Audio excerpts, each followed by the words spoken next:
नमस्कार, रामकृष्ण हरी. आजचा अभंग आहे बघा. शोके शोक वाढे हिमतीचे शिरगाडे, येथे केले नवे काही लढीपण खोटे भाई. करीती होया होय परी नवे कोणी साह्य, तुका म्हणे घडी साधिलिया एक थोडी. शोके शोक वाढे हिमतीने शिरगाडे. आपलं रडगाणं रडत बसलो नाही पाहिजे.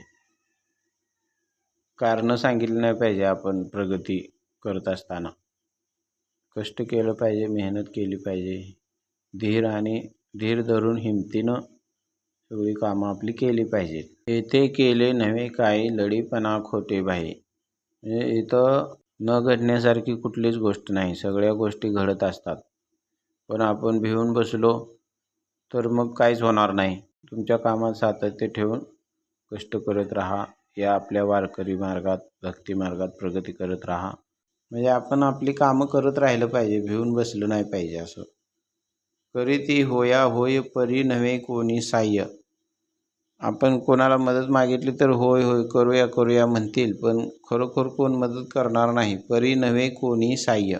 प्रत्यक्ष कोण आपल्याला मदत करत नसतं, नुसतं वरवर होय होय म्हणतील. तुका म्हणे घडी साधिली या एक थोडी. आपण परमार्थ मार्गात, या भक्ती मार्गामध्ये प्रगती करत राहिलं पाहिजे. घडीभर तरी भक्ती केली तरी भरपूर आहे, असं महाराज हे शेवटच्या चरणात म्हणत आहेत. बघा, तुमचं काय म्हणणं असलं तर कमेंट करा, संपर्क करा. नमस्कार, धन्यवाद, रामकृष्ण हरी.